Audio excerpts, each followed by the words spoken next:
Welcome back to the deep dive. We are looking at a specific moment in time today, December 2030. It is championship week. Mm-hmm.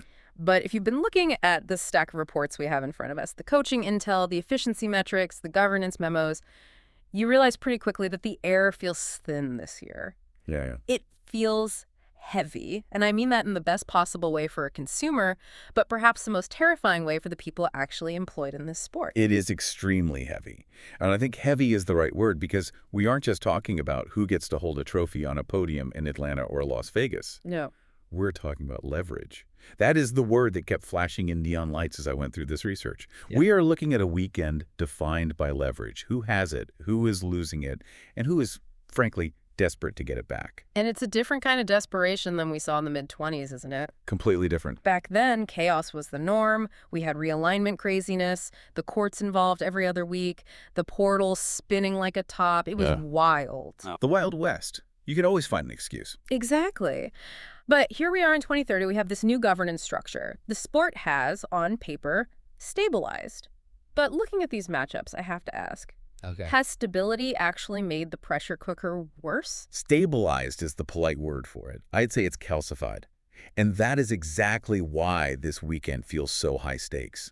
In the chaos of the 2020s, a coach could spin a bad season. Of course. They could blame the portal, blame the uncertain rules, blame the boosters, or just claim the system was broken. There was always a fog of war to hide in. Mm-hmm. That fog is gone. The structure is set. The revenue-sharing models are set. The playoff format is set. So now we're moving from the era of spin to the era of cold, hard results. There are no soft landings left. None. Zero. And that's what makes the unofficial conversations we need to discuss later so fascinating. We have the official slate: Alabama, Oklahoma, the Nebraska resurgence. But behind closed doors, the hot seat isn't just for losers anymore. No, not even close. It's for anyone who isn't maximizing their ROI. The margin for error has it's evaporated. We're going to get to that blue blood paradox later, and the numbers there are honestly shocking, specifically regarding some coaches with 70-plus wins feeling the heat. It's mind-boggling. But we have to start with the actual football, because the slate this weekend, from a pure narrative standpoint, is a pivot point for the entire sport. It is. You have the undefeateds fighting for legitimacy. You have the traditional powers fighting to maintain hierarchy. And then you have this layer of coaches fighting for survival. It's concentrated pressure. Yeah. In the past, championship week was a celebration. This year, it feels like a final exam where half the class is at risk of failing and the other half is fighting for tenure. Let's go to the loudest exam room in the country, Atlanta, the SEC Championship. This is the one that arguably dictates the gravitational pull of the entire weekend. The main event. We have the #1 team in the land, Alabama, sitting at 12-0. They are facing #3, Oklahoma, who is 11-1. This is the heavyweight fight. This is the one the networks prayed for and, frankly, the one the rest of the SEC feared would happen. Let's dissect Alabama first, because looking at their resume, 12-0 record, 9-0 in the conference, the standard feels like an understatement. But I want to push on this a bit. Please. We've seen undefeated Alabama teams before. We saw them under Saban constantly. What makes this 2030 iteration different? Because the advanced box scores from their last 3 games look almost clinical. It's surgical. That's the difference between this 2030 Alabama team and even some of the great teams of the past decade. There's no drama. None. When you watch them, you don't see chaos or lucky breaks. You don't see them needing a miracle 4th and 31 conversion to beat a rival. Right. You see absolute control. They have mastered the tempo of the game in a way that's very rare. They don't just beat you, they suffocate you. Their EPA per play expected points added is essentially flatlining opponents defensively. It's just strangling them. They strangle the explosive plays out of the game. They force you to be perfect for 12 plays, knowing full well you're going to make a mistake on play 7 or 8. It's interesting you say that, because the knock on the parity era, the post-2025 era, was supposed to be that no one could dominate like this anymore. That was the theory. The scholarship limits, the portal, it was supposed to flatten the curve. Everyone was supposed to be a little closer. And for 99% of the sport, it did flatten the curve. That's why you see parity everywhere else. That's why we have so many 10-2 teams clashing this weekend. But Alabama has found a way to operate above that curve. Wow. It's development and retention. That's the new currency in college football. It's not just about getting the 5 stars anymore. It's about keeping them for 3 or 4 years and turning them into first-round picks. Alabama's roster management is an art form. So They're the clearest playoff lock in the country, but I don't think they care about making the playoff. Yeah. They are operating on a frequency where the only thing that matters is the assertion of dominance. That's it. So if you're the staff in Tuscaloosa right now, a win here isn't about access. They're in. They could lose by 30, and they're likely still a top 4 seed. So why even play the starters? Correct. This game isn't about math, it's about psychology. So what is the motivation? Why risk injury? Why show your hand schematically? It's psychological warfare. Oh. A win here cements their position as the untouchable apex of the sport. It maintains the status quo. Right. It tells Georgia, it tells Texas, it tells everyone else in that league, we are still the mountain. The rules change, the decade changed, but the mountain is still here. It's a message. It's a huge message.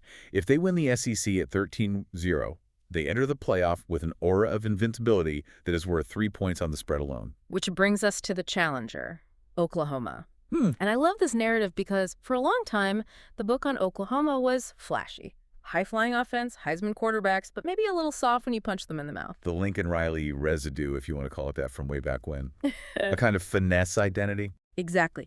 But this 11-1 Oklahoma team, the sources are describing them very differently. They're using words like steady, methodical, even ugly in a complimentary way. Which, for an Oklahoma fan, might sound boring, but in the SEC, that is the highest compliment you can receive. Ah, absolutely. This 2030 squad is built in the trenches. They went 9-0 in the conference, not because they scored 50 points a game, but because they controlled the line of scrimmage. That's the only way to go undefeated in that league. It is.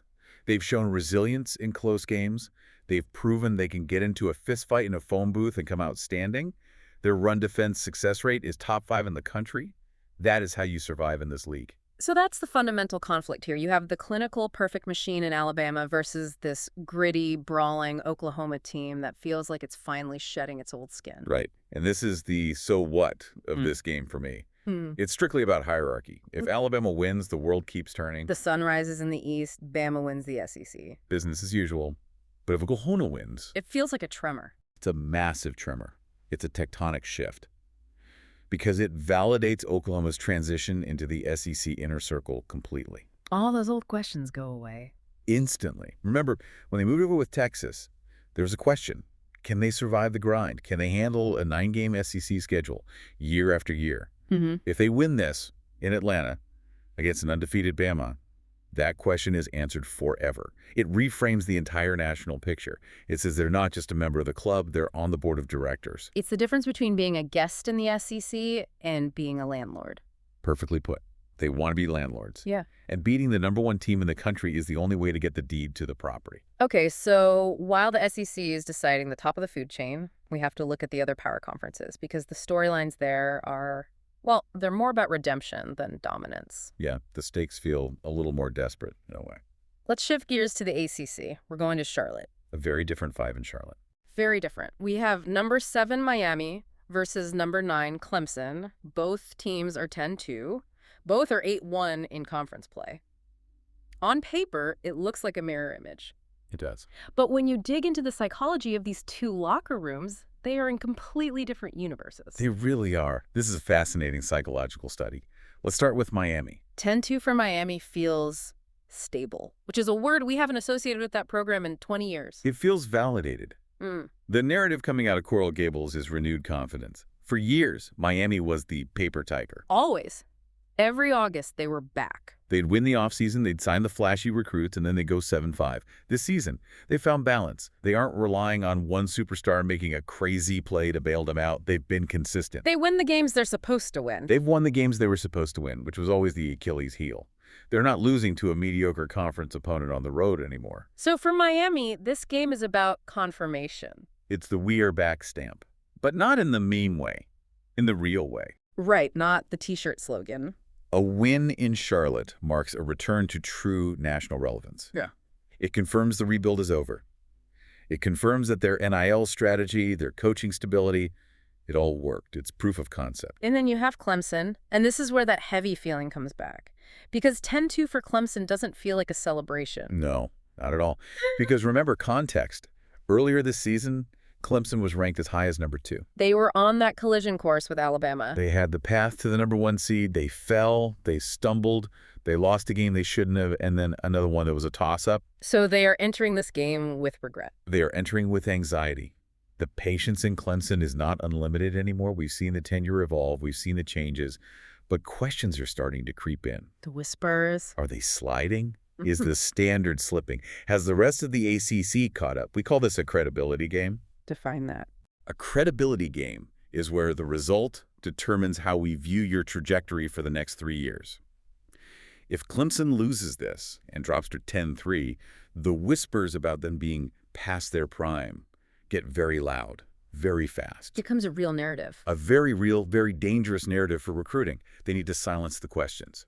So you've got these two forces. Miami needs to prove they belong. Clemson needs to prove they haven't left. That is a dangerous combination of motivations. One team climbing the mountain, the other trying to stop themselves from sliding down it. It's combustible. Yeah. And keep an eye on the quarterback play here. Clemson needs their guy to be heroic. Miami just needs their guy to be efficient. Yeah. That pressure difference matters. It always does. Let's move west. Or, well, let's move to where the West plays now, the Big Ten Championship in Las Vegas. The neon lights of the Big Ten. Yeah. Still takes some getting used to. It really does. But the matchup, it screams tradition rewritten. We have number 5, Nebraska versus number 12, USC. If you told someone 10 years ago, back in 2024, 2025, that this would be the Big Ten title game in Vegas, they would have laughed you out of the room. They would have asked what video game you were playing. Nebraska in the top 5, USC in the Big Ten at all. It's wild. Nebraska at number 5, 10-2 record. We have to give them their flowers. This has to be one of the best stories of the year. It is the story of the year for the purists. Because think about how long Nebraska wandered in the wilderness. Decades. Talking decades of almost and not quite and false starts. But this season, this isn't smoke and mirrors. They went 8-1 in the Big Ten. They ground teams down. They look like Nebraska again. But modernized. You can't just run the option in 2030 and expect to be ranked 5th. Exactly. They aren't running the triple option from 1995, but the ethos is the same. Physicality, discipline. The black shirts are actually scary again. That's the key. Their defensive efficiency metrics are top 10 nationally. They don't give up big plays. They make you earn every single yard. And for them, this game is about proving sustainability. Right. They don't want to be a one-hit wonder. They don't want to be the 2020s TCU or someone who pops up for 1 year and vanishes. They want to prove they are a permanent fixture at the head of the table in this new, expanded Big Ten. And standing in their way is the glitz and glamour of USC. Also 10-2. But their narrative is a bit darker. They're coming off a loss, aren't they? A very painful one. A soul-crushing one, really. They lost late in the season to Notre Dame. Ouch. And that loss knocked them out of the top 5. It knocked them out of the driver's seat for a top playoff seed. So USC is playing for redemption. They're angry. They're embarrassed. And an embarrassed USC team with that level of talent is dangerous. They are trying to prove that the stumble wasn't fatal, that it was a blip, not the start of a trend. They need to show that they still belong in that upper echelon of the Big Two conferences. So what's the verdict on Vegas? What is actually on the line here, aside from the ring? Legitimacy in the new Big Ten reality.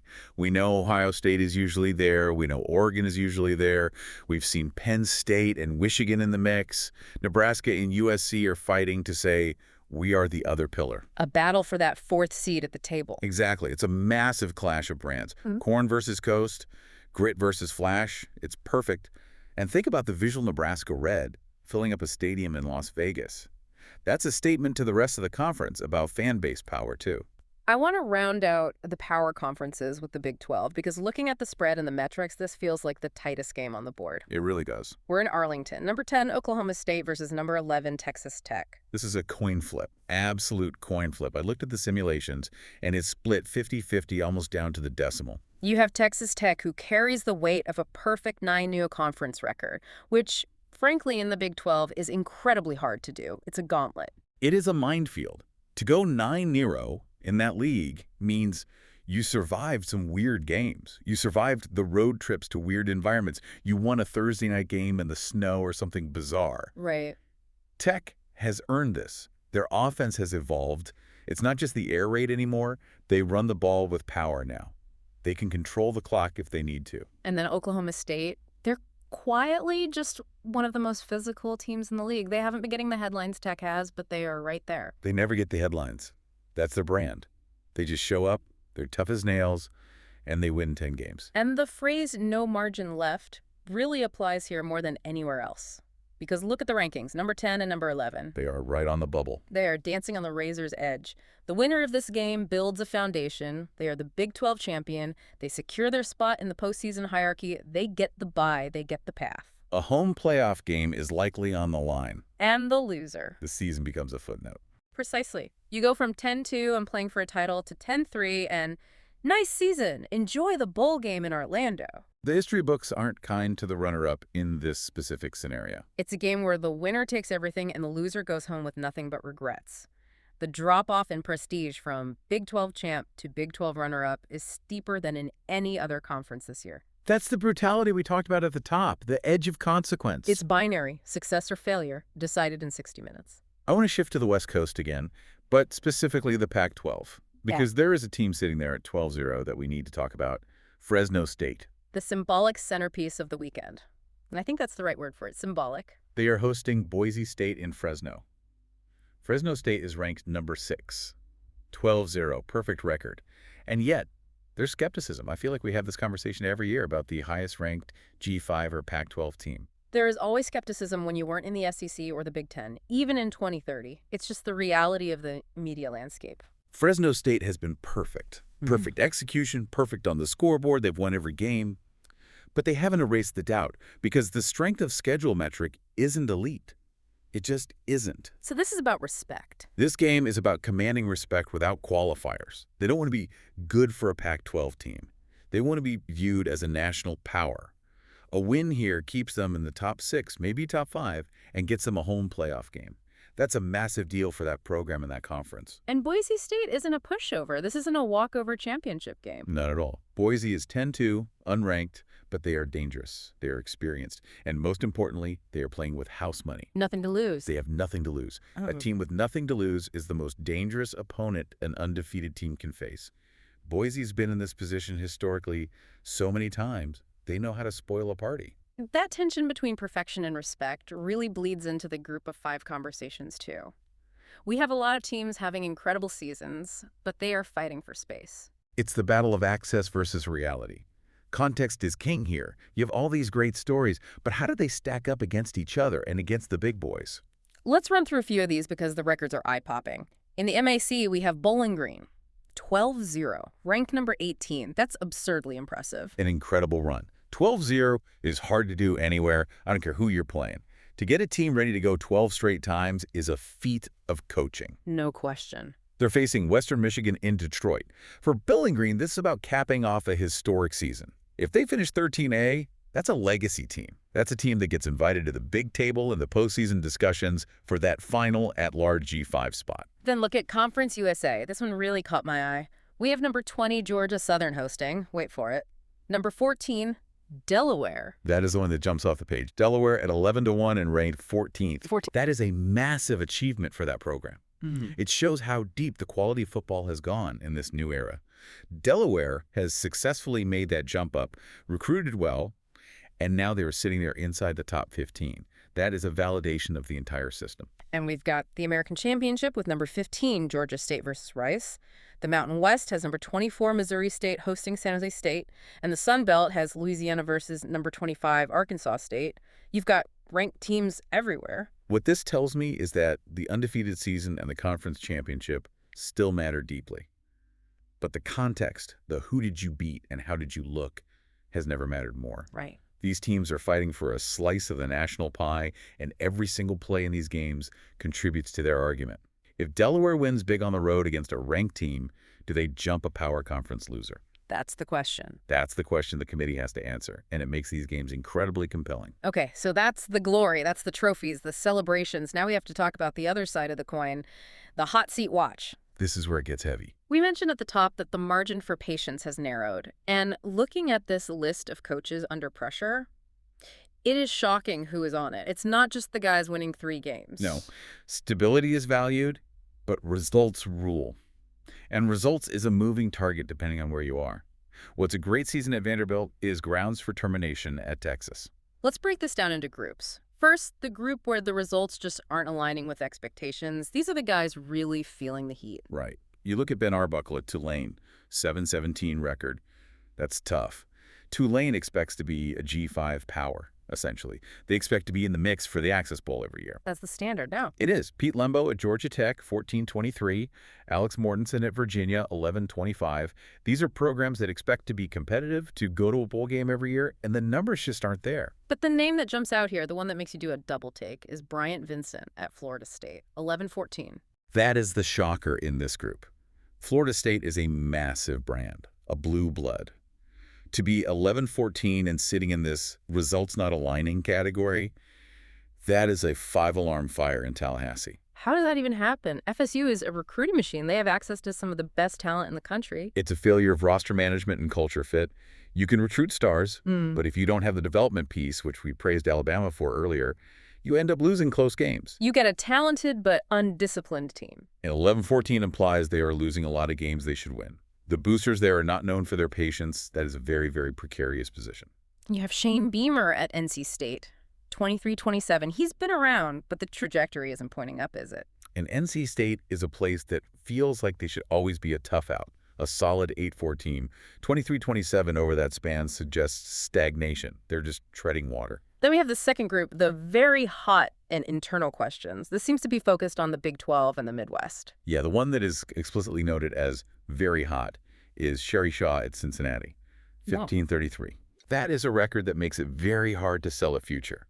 Cincinnati was in the college football playoff not that long ago historically. To be 15-33 is a complete and total collapse. A cratering. And Eli Drinkwitz at Kansas, 8-28. You know, Kansas had such a moment in the 2020s under Leipold. They got to a bowl game. They had excitement. It did. But 8-28 suggests that momentum has completely stalled. Drinkwitz is a great salesman, but the product on the field isn't matching the pitch right now. And you see Brennan at Arizona, Tony Elliott at BYU, both facing questions? Yes, and look at the Big Ten and Midwest brands. Mark Carney at Minnesota, 15-22. Andy Kotelnicki at Michigan State, 16-20. These are proud programs. Michigan State expects to challenge for the Big Ten. 16-20 doesn't cut it. That's not the standard there. But here is where it gets really interesting and honestly kind of terrifying for the coaching profession, the blue blood paradox. We have coaches on this list who are winning. They have winning records. And yet they are under scrutiny. This feels counterintuitive. It does, but this is the modern reality. This is 2030 college football. Look at the names. Sharon Moore at Michigan, 76-24. 76 wins. 76-24 is a .760 winning percentage. In the NFL, you're a legend. In college, you're on the hot seat. How? Because at Michigan in 2030, good isn't enough. It's about which 24 games you lost. Did you lose to Ohio State 3 times in 4 years? Did you lose in the first round of the playoff 3 years in a row as the higher seed? Okay. The friction there isn't about competence. It's about greatness. The fan base, the administration, they demand dominance, not just relevance. They want to be Alabama, not just a really good team. And Marcus Freeman at Notre Dame, this one is even more stark, 92-31. 92 wins. He's closing in on 100 wins, and yet there are growing internal questions. That tells you that the bar at Notre Dame is not just winning games, it's winning championships. Right. It's dominance. It's about the fact that 92-31 might include too many losses to teams they should beat. Maybe there's a loss to Navy in there, or a bad loss to a 3-loss ACC team that cost them a playoff spot. Those are the losses that stick. It seems unfair. It is unfair. What? But these guys are paid $10, $12 million a year. The unfairness is priced in. That's the deal they make. It's the same with Josh Heupel at Tennessee, 82-47, and Mike Norvell at Texas, 36-16. Even Bo Davis at Vanderbilt is on here at 6-18, which is a different scale, but still part of this pressure cooker. Let's look at Norvell at Texas, 36-16. That sounds decent, but at Texas. With those resources, with that recruiting base, 16 losses is a lot. It is. The market has shifted. It's not just about your overall record. It's about your trajectory. It's about meeting hyper-specific expectations. If you win 10 games but lose to your rival and miss the playoff, in 2030, that's a failure for these programs. So we have 2 tiers of pressure, the you're losing too much tier and the you aren't winning the right way tier. Exactly. And the second tier is almost more stressful because you can have a good season by any objective measure and still get fired. That's the blue blood paradox. So what does this all mean when we step back and look at Championship Week 2030? What is the takeaway? I think the takeaway is that this weekend is concentrated. That's the word I keep coming back to. There are fewer variables in this new era. We aren't doing calculus to figure out who might get in if Team X loses. The lines are clearer. Which means the outcomes are louder. The outcomes are louder, and the losses linger longer. They do. Reputations aren't reset every offseason anymore. This weekend determines who moves forward and who stands still. If you lose this weekend, you carry that stench for 9 months. It defines your entire offseason narrative. It's brutal. It is brutal, but it's also clear.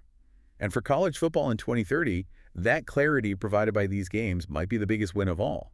The sport is no longer just entertainment. It is consequence. Every snap in Atlanta, every snap in Vegas, every decision made by an athletic director regarding these coaches, it all carries weight. Real, tangible, career-defining weight. And that's why we watch. We want the stakes, we want the consequence. We do. We pretend we want everyone to be happy, but we really want to see who cracks under the pressure. Well, we're going to be glued to our screens this weekend to find out. From Atlanta to Vegas, from Fresno to Charlotte, it's going to be a ride. Thanks for diving in with us. Always a pleasure. We'll see you on the other side of the consequences. Take care.